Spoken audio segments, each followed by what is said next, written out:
Hello and welcome to Billy Ho Sports.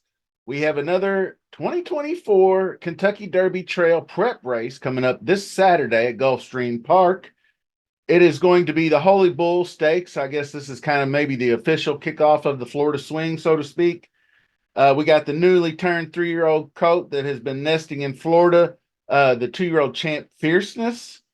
Not super impressed with the field overall, but we'll have that one to talk about and a few others. So it looks like the 2-year-old champ, owned by Repulse Stables, is going to run here in the Holy Bull, which makes perfect sense. It's a nice soft landing spot to kick off his 2024 debut. So as we get into this, just remember to check the playlists for all your videos. They'll be there for you. Remember to subscribe to the channel, smash that like button, notification bells, leave me a comment. Tell me if you think Fierceness is vulnerable at all. And maybe after this video, I might give you just a couple of horses that is a possibility. So without further ado, let's kick it off. Okay, we are going to be looking at the past performances for the Holy Bull coming up. Mile and a 16th, grade 3. I believe it's a 20-point race to the winner for the Derby points, and we're going to go a mile and a 16th on the dirt. So we're pretty much Fierceness is going to be your favorite. Makes perfect sense. He's a tier above any of these other horses, but we're going to take a look at the field, look at some maybe race replays, and see if we can't find anybody waiting in the wings to try to take a stab.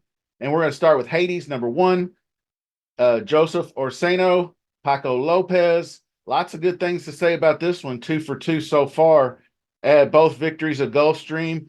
Broke out in one at 5.5, and then wheeled right back in 3 weeks, going 7, and stretched the lead out, and was that much more impressive in this starter allowance for $54,000. So winning that race by a whopping 8 lengths, it was really a no-doubter. Broke well, got out to the lead by the midway point, and didn't look back from there.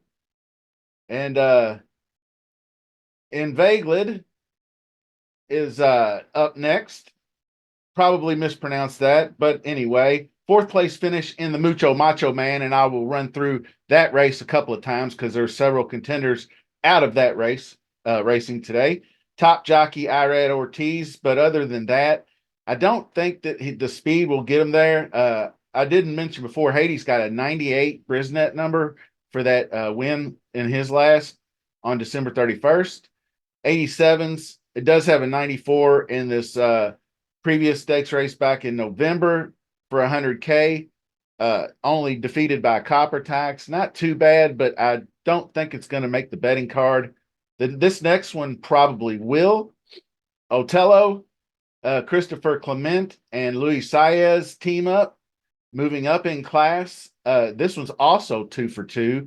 And won the Mucho Macho Man, patiently waiting, split horses up the gut to come home for the victory. And I think just got dinged a little bit on the speed figure due to maybe just a little traffic, maybe just a slower pace. Not really sure, but I think that number is a little bit better than it appeared on paper. I think he's a definite contender, and the style leaves it open for him to maybe try to catch the front end. Maybe if Fierceness is leading down the stretch, might catch him sleeping. So Otell in the mix. Number 4 is Dancing Groom, Antonio Sano, Junior Alvarado. Adding blinkers after the promising 3rd in the Grade 1 Champagne, he came back after that and did not do well. 6th place finish, 15 lengths back. That was Honor Marie in the Kentucky Jockey Club. So that faced some pretty stiff competition. Grade 1 Champagne and the 137K Maiden Breaker before that. I don't think I'm going to get there with Dancing Groom, but it would be like a save for underneath trifectas, like a third or a fourth part in a wheel.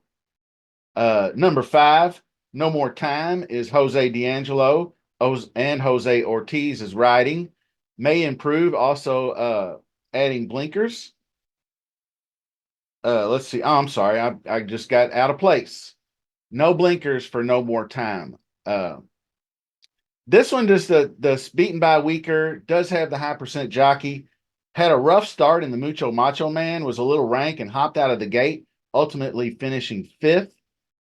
But did make a move and 3 wide into the turn, but flattened out. So I don't think this one's quite ready yet to move up in class either. 84 is a little low on the speed. Next up is Domestic Product, taking the blinkers off for trainer Chad Brown. Tyler Gaffleone aboard. Uh, I would say this one is a decent contender in his own right. Just was out of his sorts in the Remsen. I mean, that was Dornock and Sierra Leone. Drum roll, please. Very, very strong contenders. All 3 of those I would put pretty much in the same sort of tier as Fierceness. So he's run against some professional horses for sure. Maybe came up empty because of the muddy track. Who knows? But serious competition. He might get right here for a good finish, but I'm not picking him to win. Blinkers off will hopefully get it done. 31% with blinkers off for Chad Brown, but we'll see. And that leads us into the number 7 hole, and that's your favorite, Fierceness, Todd Pletcher, Johnny V aboard. Big whopping 112 speed figure in that Breeders' Cup Juvenile. But, I mean, 7th by 20 lengths in the Champagne previous to that in the slop, and then 1 by 11 in the mud. So it's kind of bit of a Jekyll and Hyde there. So I'm not really sure how he's going to come off the layoff more than 3 months. Might be not completely invulnerable, that extended layoff, but definitely the horse to beat by a long shot. That leads us to the last one, C Streak. I do have a little bit of interest in it. The 88 in the Mucho Macho Man was pretty good. Pressed and led for a brief moment, but was just out finished. So it's possible that he could move up from there. Uh, I look back actually in this previous race, his first out, the Smoked Glacken down here, ran second by 2 lengths to Bookham Dano, who we just saw recently blow the field out. So Bookham Dano looking like a strong early Derby contender, and C Streak was right there with him. So maybe this is a race where he'll be coming in his 3rd start off his little brief layoff. So might surprise. I wouldn't be shocked to see him crash the board for sure at maybe some decent value. Would have been nice though, actually, Luca. No offense to the jockey, I would have liked to have seen a better pilot aboard. Not very good win percentage for Luca right now, but it is what it is. So it's always horse first. So that's all of the contenders that you can see up on the board. And basically what I think, I would actually, Fierceness top choice, not fully, if he's not fully ready to go, could be vulnerable. Possible that another horse, these are the horses I think are likely. Hades is the most interesting one. Number 1, broke from post 1 in an 8th length victory. And jockey Paco Lopez did a good job of clearing space from the rail. If he could step up again, that Brisnet number in the hundreds could be enough. Otell, I think, deserved a better number and could be up there in the higher 90s himself from a Brisnet speed perspective. Sired by Curlin, always a strong sire to be had. Pedigree likes the distance. Most likely, those 2 are probably my 2 most likely. I do have Dancing Grooms in here. His pedigree suggests that he'd be better in this race. And trainer Sano is 21%, putting first-time blinkers on, which is helpful. I think this would obviously be the biggest upset on the Derby trail so far if Fierceness were to lose this race. But you never know with these newly turned 3-year-olds how they'll react coming off a layoff. But what I'd probably do is single the 7 in all the pick 3, 4s, and 5s to to save the salary. And then take the 7 with 1, 3, and maybe a couple others if you find some value, like the 8 in there, and see where that takes you. But other than that, that's going to do it for a short show today. I'll be out with more content as the week progresses. And until the next time, we'll see you soon. Thanks for watching.